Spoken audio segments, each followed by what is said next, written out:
ನಮಸ್ತೆ, ನಾನು ನಿಮ್ಮ Rupa N Gowda. Welcome back to my channel. ನಾನಿವತ್ತು ಈ ವಿಡಿಯೋದಲ್ಲಿ ಏನಪ್ಪ ತಿಳಿಸ್ಕೊಡ್ತಾ ಇದ್ದೀನಿ ಅಂದರೆ, ವಿಶ್ವದಲ್ಲೇ ಅತಿ ದೊಡ್ಡ 161 ಅಡಿ ಪಂಚಮುಖಿ ಆಂಜನೇಯ ಲೋಕಾರ್ಪಣೆಯಾಯಿತು. ಲೋಕಾರ್ಪಣೆಯಾಗಿರುವ ಬಗ್ಗೆ ಮತ್ತು ನಾನು ಅಲ್ಲಿರೋ ಸುತ್ತಮುತ್ತ ದೇವಸ್ಥಾನಗಳ ಬಗ್ಗೆ ಈ ವಿಡಿಯೋದಲ್ಲಿ ಕಂಪ್ಲೀಟ್ ಇನ್ಫಾರ್ಮೇಷನ್ನ ಕೊಡ್ತೀನಿ. ವಿಡಿಯೋನ ಕೊನೆವರೆಗೂ ಸ್ಕಿಪ್ ಮಾಡ್ದಲೇ ನೋಡಿ. ವಿಡಿಯೋ ಇಷ್ಟ ಆಗಿದ್ದರೆ ಪ್ಲೀಸ್ ಲೈಕ್ ಮಾಡಿ ಮತ್ತು ನನ್ನ ಚಾನಲ್ನ ಇನ್ನೂ ಸಬ್ಸ್ಕ್ರೈಬ್ ಮಾಡಿಲ್ಲ ಅಂದರೆ ಸಬ್ಸ್ಕ್ರೈಬ್ ಮಾಡಿ. ಮತ್ತು ವಿಡಿಯೋ ಇಷ್ಟ ಆಗಿದ್ದರೆ ವಿಡಿಯೋನ ಶೇರ್ ಕೂಡ ಮಾಡಿ. And thank you for supporting. ಇದೇ ಥರ ಸಪೋರ್ಟ್ ಮಾಡ್ತಾ ಇರಿ ಅಂತ ಕೇಳ್ಕೊತಾ ಬನ್ನಿ ವಿಡಿಯೋ ಸ್ಟಾರ್ಟ್ ಮಾಡೋಣ.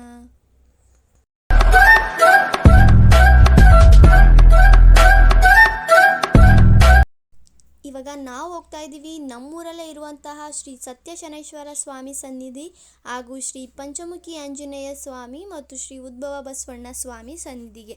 ಈ ಮೂರು ದೇವಸ್ಥಾನಗಳು ಅಲ್ಲೇ ಅಕ್ಕಪಕ್ಕದಲ್ಲಿದೆ. ನೋಡಿ, ಆಂಜನೇಯ ಕಾಣಿಸ್ತಾ ಇದೆಯಲ್ಲ, ಪಂಚಮುಖಿ ಆಂಜನೇಯ. ಇದು ವಿಶ್ವದಲ್ಲೇ ಅತಿ ದೊಡ್ಡ 161 ಅಡಿ ಪಂಚಮುಖಿ ಆಂಜನೇಯ ಸ್ಟ್ಯಾಚ್ಯೂ. ಇದನ್ನು ಕಟ್ಟೋದಕ್ಕೆ ನಿಯರ್ಲಿ 2 ವರ್ಷ ತಗೊಂಡಿದ್ದಾರೆ. ಇದು ಮೇನ್ ರೋಡಿಂದ ದೇವಸ್ಥಾನದವರೆಗೂ ನಿಮಗೆ 2 ಕಿಲೋಮೀಟರ್ ಅಷ್ಟು ದೂರ ಆಗುತ್ತೆ. ಈ ಪಂಚಮುಖಿ ಆಂಜನೇಯ ಸ್ವಾಮಿನ ನಿನ್ನೆ ಅಷ್ಟೇ ಲೋಕಾರ್ಪಣೆ ಮಾಡಿದ್ರು. ಅಂದರೆ 13 ಮಾರ್ಚ್ 2022 ಭಾನುವಾರ ಡಾಕ್ಟರ್ ಧನಂಜಯ ಗುರೂಜಿಯವರು ಈ ಆಂಜನೇಯ ಸ್ವಾಮಿನ ಲೋಕಾರ್ಪಣೆ ಮಾಡಿದ್ದಾರೆ.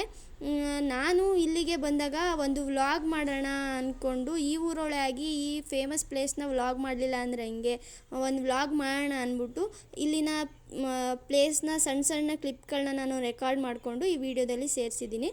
ಇವಾಗ ನೋಡಿ, ಇಲ್ಲಿ ನೋಡ್ತಾ ಇದ್ದೀರಲ್ವ, ಇದು ಮೇಯ್ನ್ ಪೂಜೆ ಬೇಡ್ಕೋಬೇಕಾಗಿರೋಂಥ ದೇವಸ್ಥಾನ ಅಂತಲೇ ಹೇಳ್ಬೋದು. ಇದು ಉದ್ಭವ ಬಸವಣ್ಣ ದೇವಸ್ಥಾನ. ಇಲ್ಲಿ ನೀವು ಏನು ಸಂಕಲ್ಪ ಮಾಡ್ಕೊತೀರಾ, ಏನು ಬೇಡ್ಕೊತೀರಾ ಅದನ್ನೇ ಅಲ್ಲಿ ಅಂಜನ ಕೇಳಬೇಕು ಅಂತ ನೀವು ಬಂದಿದ್ರೆ ಡಾಕ್ಟರ್ ಧನಂಜಯ ಗುರೂಜಿಯವರು ಅಂಜನ ಹೇಳ್ಬೇಕಾದ್ರೆ ನೀವು ಇಲ್ಲಿ ಏನು ಕೇಳ್ಕೊಂಡಿರ್ತೀರಾ ಅದನ್ನೇ ಅವರು ಹೇಳ್ತಾರೆ. ಮತ್ತು ನಿಮ್ಮ ಸಂಕಲ್ಪಕ್ಕೆ, ನಿಮ್ಮ ಪರಿಹಾರಕ್ಕೆ ಅವರು ಏನು ಹೇಳಬೇಕು ಅದನ್ನು ಕರೆಕ್ಟಾಗಿ ಹೇಳ್ತಾರೆ. ಮತ್ತು ಇಲ್ಲಿ ಯಾವ ಥರ ಬೇಡ್ಕೋಬೇಕು ಅಂದರೆ, ಇಲ್ಲಿ ನನ್ನ ತಮ್ಮ ಬೇಡ್ಕೋತಿದ್ದಾನೆ ನೋಡಿ, ಆ ಥರ ಬಸವಣ್ಣನ ತಲೆಗೆ 3 ಸರಿ ನಿಮ್ಮ ತಲೆನ ಟಚ್ ಮಾಡಿಕೊಂಡು ನೀವು ನಿಮ್ಮ ಸಂಕಲ್ಪ ಏನಿರುತ್ತೋ ಆ ಥರ 11 ರೂಪಾಯಿ ಇಟ್ಟು ನೀವು ಬೇಡ್ಕೋಬೇಕಾಗಿರುತ್ತೆ. ಇಲ್ಲಿ ಉದ್ಭವ ಬಸವಣ್ಣ ದೇವಸ್ಥಾನದೊಳಗಡೆನೇ ಈ ಹುತ್ತ ಕೂಡ ಇದೆ. ಮತ್ತು ಅಲ್ಲಿ ಎಲ್ಲ ಫೋಟೋಸ್ನೂ ಹಾಕಿದ್ದಾರೆ. ಅಂದರೆ ಅದು ಪ್ರಾಚೀನ ಕಾಲದಿಂದ ಹೇಗಿತ್ತು ಮತ್ತು ಹಂತವಾಗಿ ಹೇಗೆ ಬದಲಾವಣೆಗೊಳ್ತು ದೇವಸ್ಥಾನ ಅನ್ನೋದ್ರ ಬಗ್ಗೆ ಕೂಡ ಅಲ್ಲಿ ಫೋಟೋಸ್ನ ಹಾಕಿದ್ದಾರೆ. ನೀವು ಒಂದು ಸರಿ ವಿಸಿಟ್ ಕೊಟ್ಟರೆ ನೀವು ಇಲ್ಲೆಲ್ಲ ಕಂಪ್ಲೀಟ್ ಡೀಟೇಲ್ಸ್ನ ಓದ್ಕೋಬೋದು ಮತ್ತು ನೋಡ್ಕೋಬೋದು ಕೂಡ. ಇಷ್ಟು ಈ ಉದ್ಭವ ಬಸವಣ್ಣ ದೇವಸ್ಥಾನದೊಳಗಡೆ ಇರುವಂತಹ ವಿಶೇಷತೆ. ಅಂದರೆ ನಿಮ್ಮ ಪೂಜಾ ಸಾಮಗ್ರಿಗಳಿಂದ ನೀವೇ ಪೂಜೆನ ಸಲ್ಲಿಸ್ಬೋದು ಉದ್ಭವ ಬಸವಣ್ಣನಿಗೆ. ಮತ್ತು ಅಲ್ಲಿ ಪೂಜಾರಿಗಳು ಕೂಡ ಇರ್ತಾರೆ, ಅವರು ಗೈಡ್ಲೈನ್ಸ್ ಪ್ರಕಾರ ನೀವು ಪೂಜೆ ಕೂಡ ಮಾಡ್ಕೋಬೋದು. ಮತ್ತು ಈ ಬಿದನಿಗೆರೆನ ಭಕ್ತಿನಗರ ಬಿದನಿಗೆರೆ ಶ್ರೀ ಬಸವೇಶ್ವರ ಮಠ, ಶ್ರೀ ಸತ್ಯಶನೇಶ್ವರ ಕ್ಷೇತ್ರ ಅಂತ ಕೂಡ ಕರೀತಾರೆ. ಇಲ್ಲಿ 3 ದೇವರು ನೆಲೆಗೊಂಡಿರೋದ್ರಿಂದ ತ್ರಿವೇಣಿ ಸಂಗಮ ಅಂತ ಕೂಡ ಕರೀತಿದ್ದಾರೆ. ಪ್ರತಿ ಶನಿವಾರ ಇಲ್ಲಿ ವಿಶೇಷ ಪೂಜೆ ಕೂಡ ಸಲ್ಲಿಸ್ತಾರೆ ಶನಿ ಮಹಾತ್ಮ ದೇವರಿಗೆ. ಮತ್ತು 501 ಥರ ಅಭಿಷೇಕ ಕೂಡ ಮಾಡ್ತಾರೆ ಶನಿ ಮಹಾತ್ಮ ದೇವರಿಗೆ. ಮತ್ತು ಇಲ್ಲಿ ಉಚಿತವಾಗಿ ಮದುವೆ ಕೂಡ ಮಾಡಿಸ್ತಾರೆ. ಮತ್ತು ನಿರಂತರವಾಗಿ ಅನ್ನದಾಸೋಹ ಕೂಡ ನಡೆಸ್ತಾ ಇದ್ದಾರೆ. ಮತ್ತು ಅಂಗವಿಕಲರಿಗೆ ತಿಂಗಳ ವೇತನ ಕೂಡ ಕೊಡ್ತಿದ್ದಾರೆ. ಶನಿವಾರ ನಡೆಯೋ ವಿಶೇಷ ಪೂಜೆ ನೋಡೋದಕ್ಕೆ 2 ಕಣ್ಣು ಸಾಲಲ್ಲ, ಅಷ್ಟು ಅದ್ಭುತವಾಗಿರುತ್ತೆ ನೋಡೋದಕ್ಕೆ. ಕೇಳ್ತಾ ಇದ್ರೆ ನಾವು ಒಂದ್ಸಲಿ ಹೋಗಬೇಕು ಅನಿಸುತ್ತೆ, ಅಷ್ಟು ಚೆನ್ನಾಗಿರುತ್ತೆ. ಇದೇ ನೋಡಿ ಗರ್ಭಗುಡಿಯಲ್ಲಿರುವಂತಹ ಸತ್ಯಶನೇಶ್ವರ ಸ್ವಾಮಿ. ನೀವು ಉದ್ಭವ ಬಸವಣ್ಣ ಹತ್ರ ಹೋಗಿ ಬಂದಾದಮೇಲೆ ನೆಕ್ಸ್ಟು ಬರಬೇಕಾಗಿರೋದೆ ಇಲ್ಲಿಗೆ. ಇಲ್ಲಿ ಬಂದು ನೀವು ಪೂಜೆನ ಸಲ್ಲಿಸಬೇಕು. ನಿಮಗೆ ಪ್ರಸಾದ ಕೂಡ ಸಿಗುತ್ತೆ ಇಲ್ಲಿ ಲಾಡು ರೀತಿ. ಮತ್ತು ಇಲ್ಲಿ ವಿಗ್ರಹ ಇದೆಯಲ್ಲ, ಇದೇ ವಿಗ್ರಹ ಥರನೇ ಸೇಮ್ ಡಿಟ್ಟೋ ಅಲ್ಲಿ ಆಚೆ ನೀವು ನೋಡ್ತಾ ಇರುವಂತಹ 161 ಅಡಿ ಪಂಚಮುಖಿ ಆಂಜನೇಯನ ಕನ್ಸ್ಟ್ರಕ್ಟ್ ಮಾಡಿರೋದು. ಹಿಂದೆಯಿಂದ ನಿಮಗೆ ಒಂದು ವ್ಯೂ ನೋಡಿ, ಹಿಂದೆಯಿಂದನೂ ಎಷ್ಟು ಪರ್ಫೆಕ್ಟಾಗಿ ಫಿನಿಶಿಂಗ್ ಕೊಟ್ಟಿದ್ದಾರೆ. ತುಂಬ ಚೆನ್ನಾಗಿ ಕಾಣಿಸ್ತಾ ಇದೆ. ಅದನ್ನು ಕಟ್ಟಿರೋ ಅಂಥವ್ರಿಗೆ ಪೇಷನ್ಸಿಂದ ಅಷ್ಟು ಕ್ಲಿಯರಾಗಿ ಪರ್ಫೆಕ್ಟಾಗಿ ನೀಟಾಗಿ ಫಿನಿಶಿಂಗ್ ಕೊಟ್ಟಿರೋ ಎಲ್ಲರಿಗೂ ನಾನು ಹೃತ್ಪೂರ್ವಕ ಧನ್ಯವಾದನ ಹೇಳ್ತೀನಿ. ನಮ್ಮ ಕಣ್ಣಿಗೆ ಅಷ್ಟು ಚೆನ್ನಾಗಿ ಕಾಣಂಗೆ ಮಾಡಿದ್ದಾರೆ. ಮತ್ತು ಈ ಹಾಲ್ ನೋಡ್ತಾ ಇದ್ದೀರಲ್ವ, ಈ ಹಾಲ್ ಬಂದ್ಬಿಟ್ಟು ನಾನು ಆವಾಗಲೇ ಹೇಳಿದ್ನಲ್ವ, ಅಲ್ಲಿ ಬಸವಣ್ಣನ ಹತ್ರ ಬೇಡ್ಕೊಂಡು ಬಂದಾದಮೇಲೆ ಇಲ್ಲಿ ಬರಬೇಕು ಅಂತ, ಅದು ಅಂಜನೇ ಹೇಳ್ತಾರಲ್ವ ಆ ಜಾಗ, ಅಲ್ಲಿ ಜನಗಳು ಕೂತಿರ್ತಾರೆ. ಮತ್ತು ನಿಮಗೆ ಶನೇಶ್ವರ ಸ್ವಾಮಿ ದೇವಸ್ಥಾನದ ಮುಂದೆನೇ ಇಲ್ಲಿ ತುಲಾಭಾರ ಕೂಡ ನಡೆಸ್ತಾರೆ. ಎಲ್ಲ ಪದಾರ್ಥಗಳು ಕೂಡ ಅಲ್ಲೇ ಸಿಗುತ್ತೆ, ನೀವು ತುಲಾಭಾರ ಬೇಕಿದ್ರೂ ಮಾಡಿಸ್ಬೋದು. ನೀವು ಇಲ್ಲಿ ನೋಡ್ತಾ ಇರ್ಬೋದು, ಇದು ಶ್ರೀ ಶನಿ ಸಿಂಗ್ನಾಪುರ್ ಅಂತ ಕೂಡ ಇಲ್ಲಿ ಪ್ರತಿಷ್ಠಾಪನೆ ಮಾಡಿದ್ದಾರೆ. ಇದನ್ನ ನಾವು ಮಹಾರಾಷ್ಟ್ರದಲ್ಲಿ ಕೇಳಿದ್ದೀವಿ, ಆದರೆ ಮಹಾರಾಷ್ಟ್ರದಲ್ಲಿ ಎಳ್ಳೆಣ್ಣೆನ ಹಾಕೋದಕ್ಕೆ ಡೈರೆಕ್ಟಾಗಿ ಯಾರಿಗೂ ಬಿಡಲ್ಲ. ಆದರೆ ಇಲ್ಲಿನ ವಿಶೇಷತೆ ಏನು ಅಂತ ಅಂದರೆ, ಗಂಡು ಮಕ್ಕಳು ಇಲ್ಲಿ ಡೈರೆಕ್ಟಾಗಿ ನೀವು ಎಳ್ಳೆಣ್ಣೆನ ಮೂರ್ತಿ ಮೇಲೆ ನೀವು ಹಾಕ್ಬೋದು, ಆದರೆ ಅಲ್ಲಿ ಹಾಕೋಗಿಲ್ಲ. ಹೆಣ್ಮಕ್ಳು ಕೂಡ ಇಲ್ಲಿ ಹಾಕೋಗಿಲ್ಲ, ಅದಕ್ಕೆ ಸಪ್ರೇಟ್ ವ್ಯವಸ್ಥೆನೇ ಇದೆ.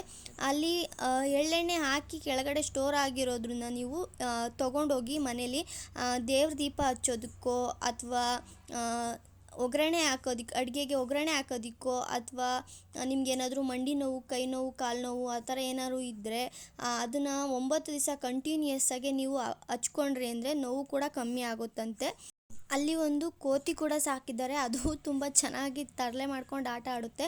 ಮತ್ತು ಇದು ನೋಡ್ತಾ ಇದ್ದೀರಲ್ಲ ಯಾಗ ಮಂಟಪ, ಇಲ್ಲಿ ಪ್ರತಿ ಶನಿವಾರ ಮತ್ತು ನಿಮ್ಗೆ ಯಾವುದಾದ್ರೂ ಹೋಮ ಮಾಡಿಸ್ಬೇಕು ಅಂತ ಇದ್ದರೆ ಪ್ರತಿಯೊಂದು ಹೋಮ ಕೂಡ ಇಲ್ಲೇ ನಡೆಯೋದು. ಫ್ಯಾಮಿಲಿ ಸಮೇತ ಹೋಮ ಕೂಡ ನಡೆಸ್ತಾರೆ ಇಲ್ಲಿ. ಆವಾಗಲೇ ಹೇಳ್ದಂಗೆ ಇಲ್ಲಿ ಉಚಿತ ಮದುವೆ ಮಾಡಿಸ್ತಾರೆ ಅನ್ನಲ್ಲ, ಅದೇ ಕಲ್ಯಾಣ ಮಂಟಪ. ಮತ್ತು ಅಡುಗೆ ತಯಾರಿಸುವ ಕೋಣೆ, ಇಲ್ಲಿ ಎನಿ ಟೈಮ್ ಅನ್ನದಾಸೋಹ ನಡೀತಾ ಇರುತ್ತೆ, ಭಕ್ತಾದಿಗಳಿಗೆ ಪ್ರಸಾದ ಸಿಗುತ್ತೆ. ಮತ್ತು ನಾನು ಹೇಳಿದ್ನಲ್ವ, ಇದೇ ಕಲ್ಯಾಣ ಮಂಟಪಕ್ಕೆ ಮತ್ತು ಅನ್ನದಾಸೋಹ ಭವನಕ್ಕೆ ಹೋಗುವ ದಾರಿ ಇದು. ಇದು ಬಂದು ವಸತಿ ಗೃಹ ಮತ್ತು ಶೌಚಾಲಯ ಎಲ್ಲ ಈ ಬ್ಯಾಕ್ಗ್ರೌಂಡಲ್ಲಿದೆ. ಇದು ದೇವಸ್ಥಾನದ ಹಿಂದೆ ಇರುವ ಸರೌಂಡಿಂಗ್ ಪ್ಲೇಸ್ ಇದು.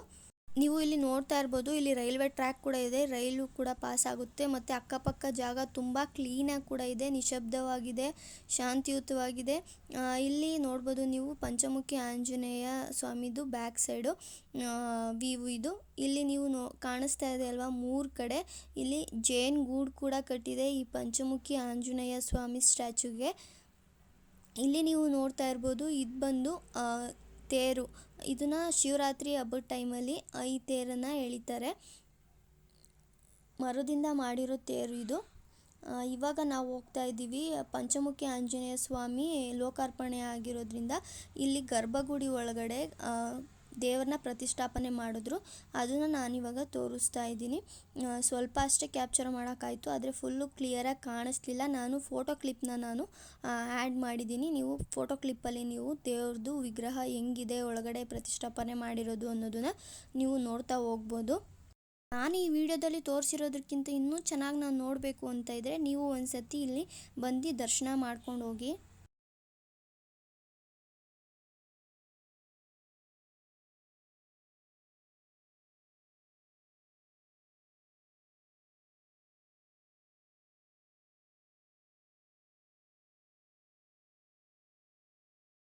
ಈ ಹೋಮಯಾಗ ಬಂದು ಶನಿವಾರ ಸಂಜೆ ನಡೆದಿರೋದು, ಲೋಕಾರ್ಪಣೆ ಆಗಿರೋದು ಬಂದು ಭಾನುವಾರ. ನಾನು ಈ 3 ದೇವರ ದರ್ಶನನ ಚೆನ್ನಾಗಿ ಮಾಡಿದೆ, ನೀವು ಕೂಡ ಮಾಡಿದ್ರಿ ಅಂತ ಅನ್ಕೋತೀನಿ. ವಿಡಿಯೋದಲ್ಲಿ ತೋರಿಸ್ದೆ, ನನಗೆ ಗೊತ್ತಿರೋ ಅಷ್ಟು ಇನ್ಫಾರ್ಮೇಷನ್ನ ನಾನು ನಿಮಗೆ ತಿಳಿಸಿದ್ದೀನಿ. ನಿಮಗೆ ಇನ್ನೂ ಹೆಚ್ಚಿನ ಮಾಹಿತಿ ಬೇಕು ಅಂದರೆ ಸೇವಾ ಟ್ರಸ್ಟ್ ಕೂಡ ಇದೆ, ನೀವು ಅಲ್ಲಿ ಕಾಲ್ ಮಾಡಿ ನೀವು ಡೀಟೇಲ್ಸ್ ತೊಗೊಂಡು ಕೂಡ ಇಲ್ಲಿಗೆ ಬರ್ಬೋದು. ಲಾಸ್ಟಿಗೆ ನಾವು ಬಂದಿದ್ದೀವಿ ಅನ್ನದಾಸೋಹಕ್ಕೆ. ಇಲ್ಲಿ ನಿರಂತರ ಅನ್ನದಾಸೋಹ ನಡೆಯುತ್ತೆ, ಇಲ್ಲಿ ಪ್ರಸಾದ ಕೂಡ ತುಂಬ ಚೆನ್ನಾಗಿದೆ. ಇಷ್ಟ ಆಗಿತ್ತು ಇವತ್ತಿನ ವ್ಲಾಗು. ಈ ವ್ಲಾಗು ನಿಮ್ಗೆ ಇಷ್ಟ ಆಗಿದೆ ಅಂತ ನಾನು ಭಾವಿಸ್ತೀನಿ. ನಾನು ಸಿಗ್ತೀನಿ ನೆಕ್ಸ್ಟ್ ವ್ಲಾಗಲ್ಲಿ. ಅಲ್ಲಿವರೆಗೂ ಸ್ಟೇ ಟ್ಯೂನ್, ಸ್ಟೇ ಬ್ಲೆಸ್. ದೇವರು ಎಲ್ಲರಿಗೂ ಆಯುಷ್ಯ ಆರೋಗ್ಯ ಕೊಟ್ಟು ಕಾಪಾಡಲಿ ಅಂತ ಬೇಡ್ಕೋತೀನಿ. Keep supporting me.